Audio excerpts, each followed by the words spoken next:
Limitless Wrestling, the world is ours. Max Smashmaster, JT Dunn on the call for this one. What do you think of this match here? It's very intriguing. I think we were updated a little earlier with a little fun fact. When Matt Cross started wrestling, Maxwell Jacob Friedman was only 5 years old. Absolutely, that is unbelievable to think. And you know what? It's a spit in the face to someone like Matt Cross when people who are only, as Matt Cross said, people who are 2 years in are doing the things that MJF are doing. Just the dirty tactics and just trying to cheat his way to the top. MJF will literally do anything for attention. We saw the last show, hybrid moments. He won the match. He had the cross arm breaker on. He would not let go. He did not release until this man, the grizzled vet, Matt Cross, with impeccable agility.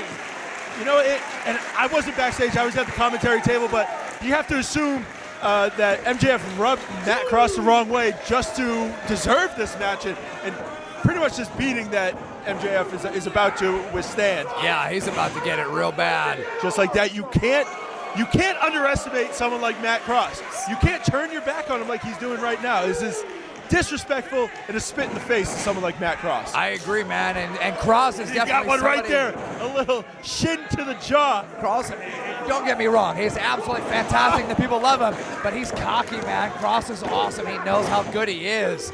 MJF is going to play to that. He is definitely going to use the ego of Matt Cross against him. You don't call yourself M-Dog for 20 years for no reason. Absolutely. He's an innovator. And MJF's a little jerk. Uh-oh. Oh, man, catches him. I mean, he's strong. He's very strong. He's in phenomenal shape, too. Better shape every time I see him. Maybe that's why he thinks he's, quote, better than you. Man. But he just took a bicycle kick to the jaw. No, being better than anyone doesn't you would stop your jaw from going into your temple. With a mouth that powerful, it'd have a lot of strength to it. One kick, sleeping. Yeah, your jawbone goes right up into your TMJ, which is right near your ear, and can knock you clean out. And that may have just happened to. I can tell you, delivering elbows, I look for those precision points right in the jaw. Matt hit that perfect. Oh! It's just like, what are you doing? All you had to do was move. You had the wherewithal to pull the referee, but you could have just moved. He could have. He could have exited the ring. He could have fell to his butt and scooted away. Could have and wanted to, or two different things. Absolutely. And he shows you that every single time he's in the ring. He's disgusting. We heard him tell Rich Palladino to start introducing him as the face of Limitless Wrestling.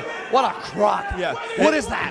We're here tonight to find out who the ace of Limitless Wrestling is. I'm not saying this because you're here, but we will find out who the face of Limitless Wrestling is tonight. That's not that face, because if that was the face of Limitless Wrestling, this company would get no TV time. And then I doubt there'd be 400 people here. 400 plus. Man, we're looking around this room right now. Yeah, we're realizing.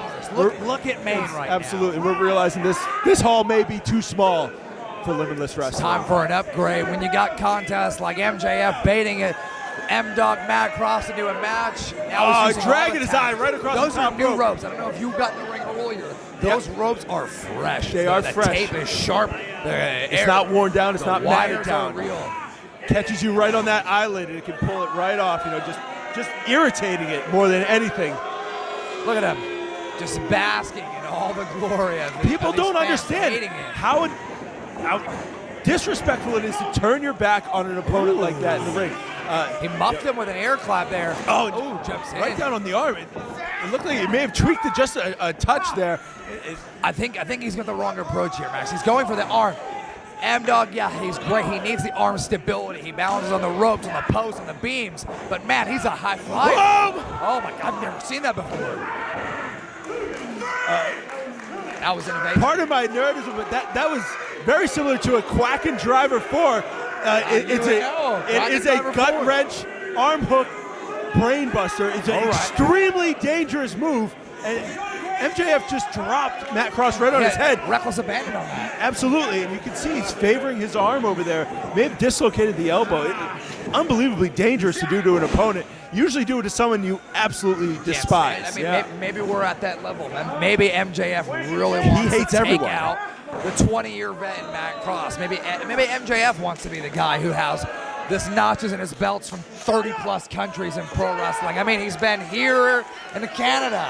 Like, he wants to be Mac. Who doesn't want to be Matt Cross? Absolutely. Limitless Wrestling can propel a man like Maxwell Jacob Friedman to stardom. A person like Matt Cross has made his name and done everything he could possibly do on his own time. You know, he did it his own way, and the right way. It just took him, absolutely. He fights for respect. He fights with respect. And he's this little jerk. He's a nuisance. He sits in the back by himself in a corner. He hangs up shades now so you can't see him in the locker room. Yeah, he brings those little fold-out shades. It's ridiculous. It's absolutely ridiculous. You see him when he walks through the curtain, when he wants to be seen.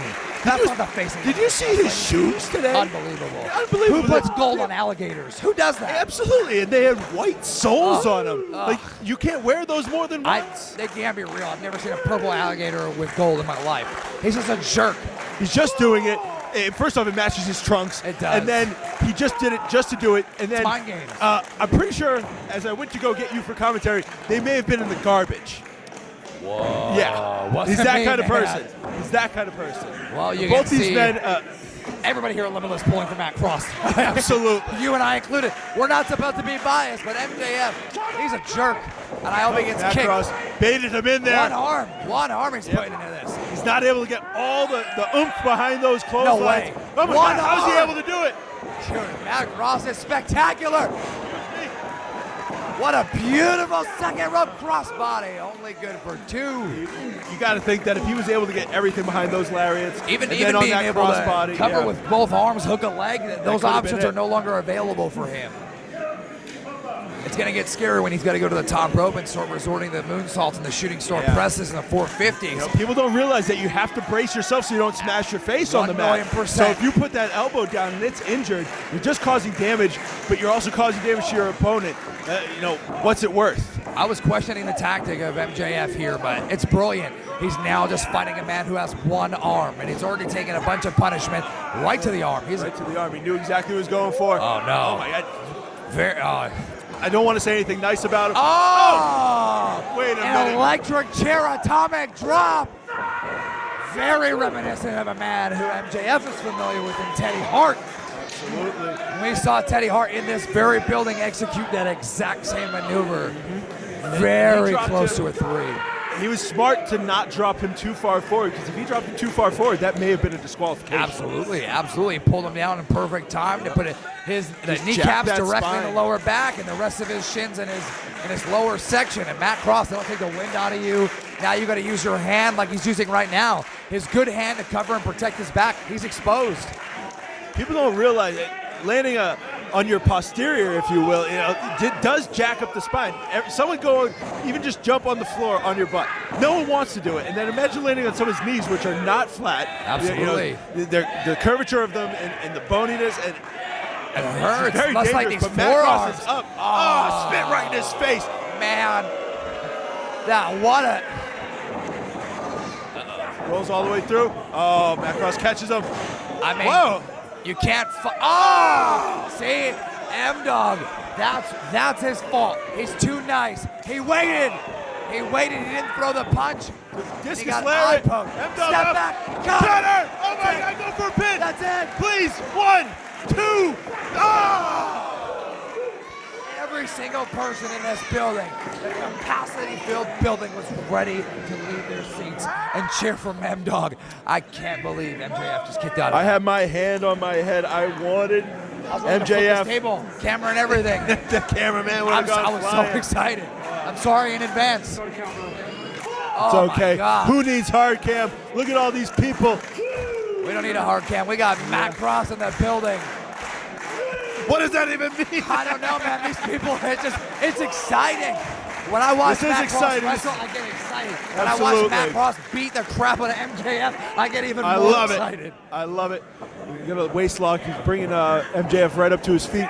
Maybe looking for a German. Grip, though. How strong can grab that it grip onto be? the referee. Oh. Low blow going down We're south. going back up. No way. What's he Not gonna another go one. for here? If he gets this one a little higher. Go for it. No. Troy Trath. Oh my God! Rolling prawn hold drives MJF. Dude, Neck he took his first. bottom buckle. Neck first into the bottom turnbuckle. Talk about innovation. Here he is, fly M-Dog. Oh, my. No! Landed right on that arm. He landed on the arm. No! Into a crowbar. No! This is the move that he, No! Oh, he taps out.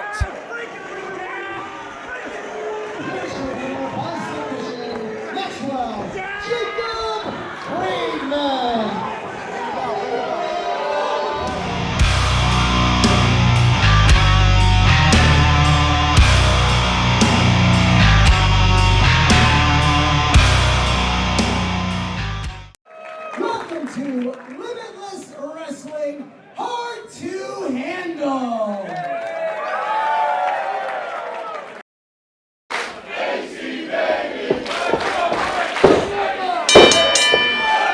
Johnny Miyagi Torres, ladies and gentlemen, joining Top Shelf Troy Nelson here, and we have no ordinary rematch here.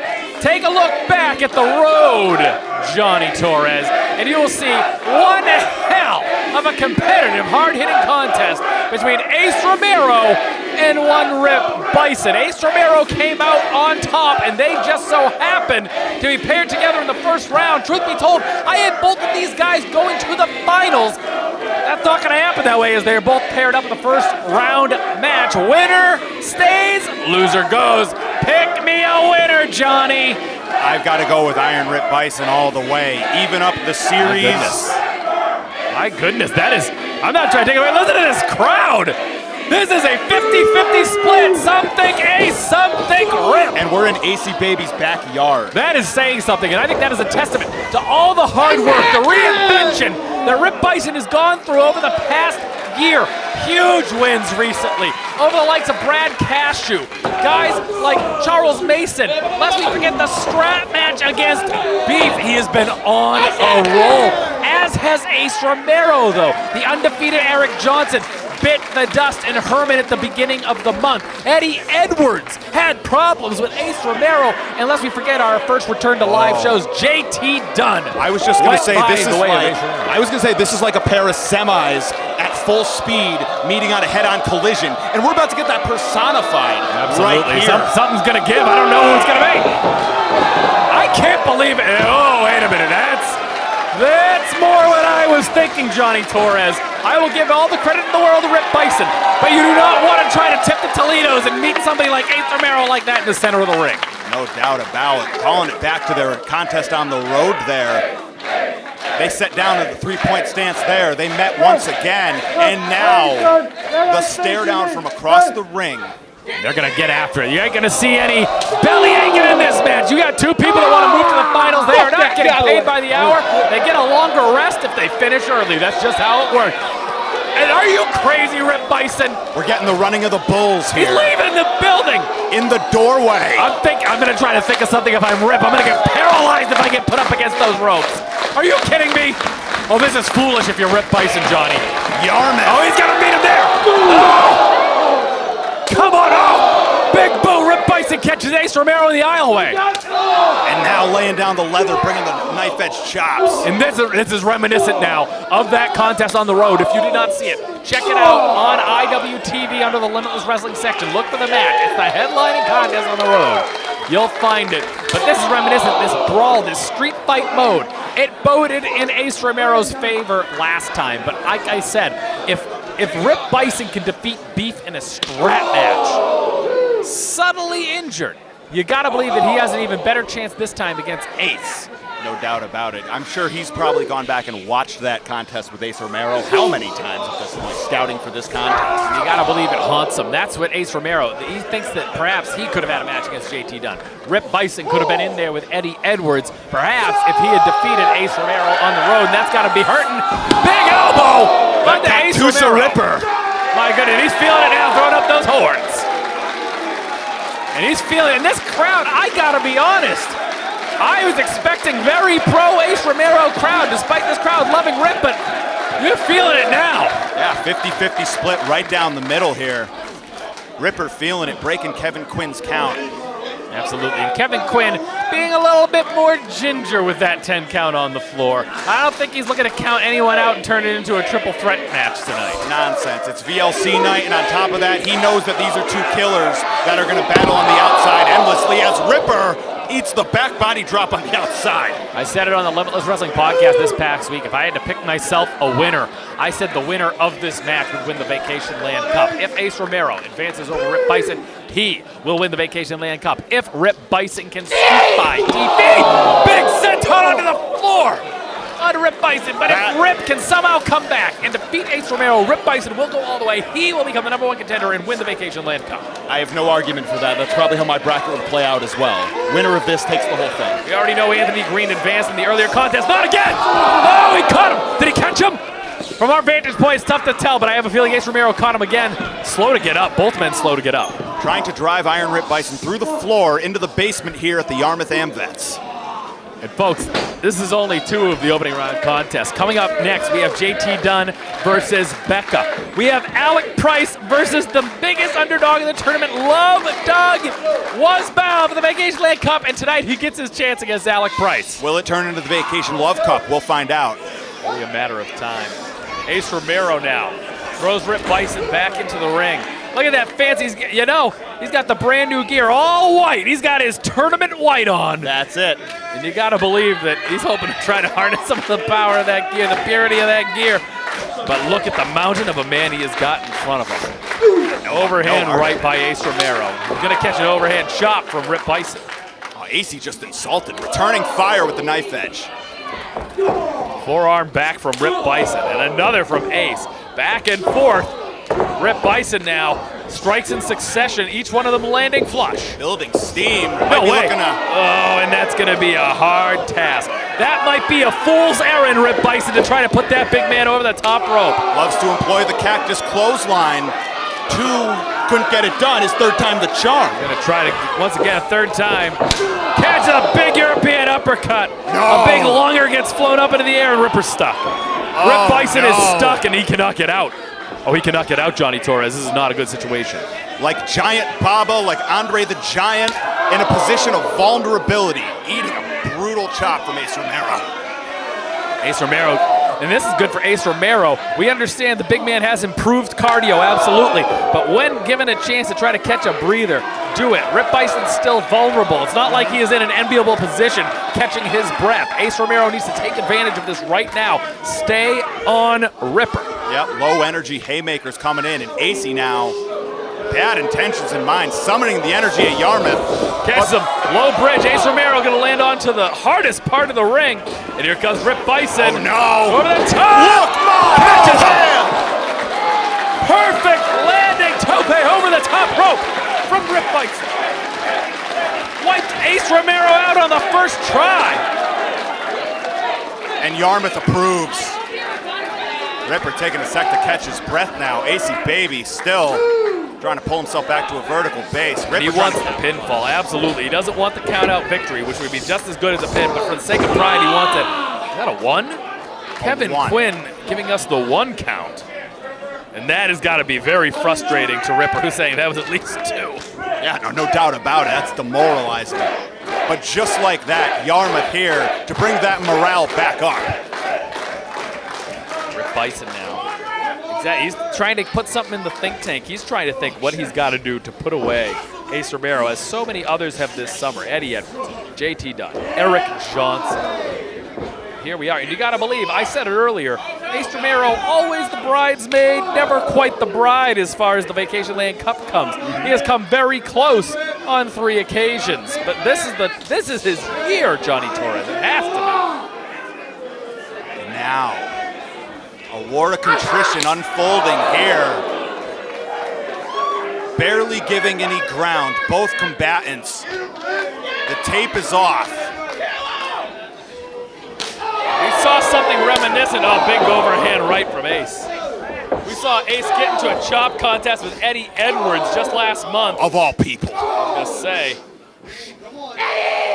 And that one's for Eddie Edwards. I just said it. We saw this. And now he knows. He learned a thing or two from his contest against Eddie Edwards, and he's going to start delivering them to Rip Bison. Those Kobashi-style And machine he's gun not going to shots. stop. Each one landing, making that chest beat red each time. And then the haymaker to finish off the flurry. Wait, But hold on Ripper, 1 second. Turn around, Ace. Ripper, not to be denied. Discus lariat. Got to duck No! that one. Then he has get Ace up. up and back down into the cover. Oh, I thought that was it. Oh, I thought Ripper just won the whole cup right there by beating Ace.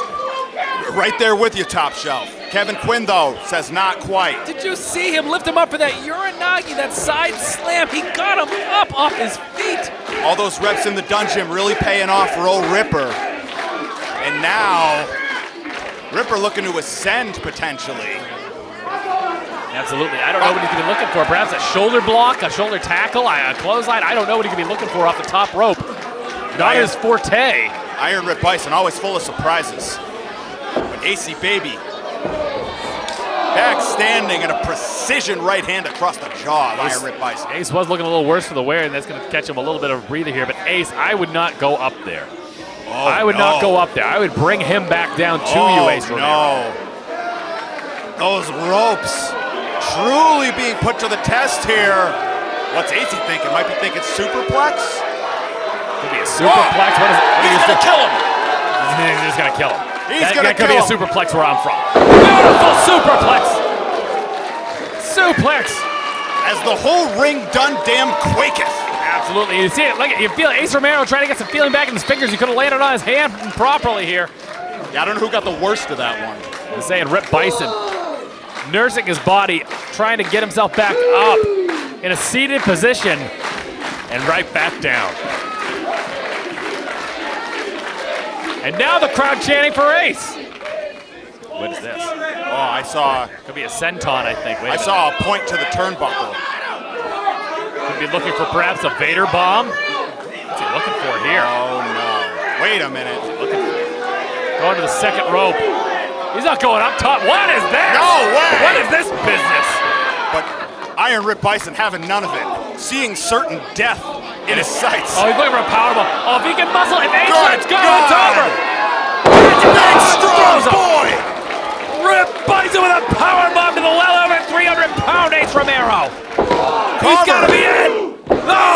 Oh, no! The weight heavy on the shoulders, but only good for two. Kevin Quinn confirming. Maybe perhaps reassuring himself that it was only two. I was going to say, Kevin Quinn is wearing some shock on that face right now. Oh, I can't believe it, Johnny Torres. Powerbomb. What was Ace Romero thinking? Trying to go to the top rope? What was he going to go for a moonsault? Maybe. We'd have had to get a new ring. We'd have had to have Larry Huntley's crew of misfits in here fixing the ring. Oh, what a sight. Iron Rip Bison pondering his next move. Say, taking off the wrist tape there. And we haven't seen that love gun lariat yet, and you gotta believe he's gonna be ass. He's gonna be trying to work it over here. Trying to work his way up to take him off the feet with the love gun lariat, holding on to Ace Romero. Each one just as impactful. He has not missed a beat here. Here it comes love gun. Oh no. And a forearm from Ace. What a flurry. What a combo. Coming in. He catches him. He gets him. That could have been the love gun right there. Might as well have been. Ace Romero trying to get back to his feet. He's calling for it. The home run shot. This is the one, Torres. Wait a minute. Wrong way. Pounce him onto the ropes. And that's a whiplash-like effect. That pounce from Ace Romero. My God. Like a collision between two trucks. I say, my goodness. And like I said, one of these competitors is going to compete again. How much is being taken out of these two right now? Anthony Green had a tough contest, but you know, getting hit by Kevin Blackwood is not like getting hit by Rip Bison, and it certainly is not like getting hit by Ace Romero. No doubt about it. Ace Romero laid down a brutal lariat. Ripper on rubber legs, thinking discus. Beautiful clothesline from Ace Romero. But Ripper not saying die just yet. That was a haymaker if I've ever seen one out of Ace Romero. And Rip Bison is stirring. Kevin Quinn telling Ace Romero to give him his chance to get up. Oh no. Oh, another punishing blow. That clothesline from Ace Romero into the cover. This could be it, Johnny. 2, 3, and it is. Ace Romero once again advances to the Vacation Lane Cup Finals.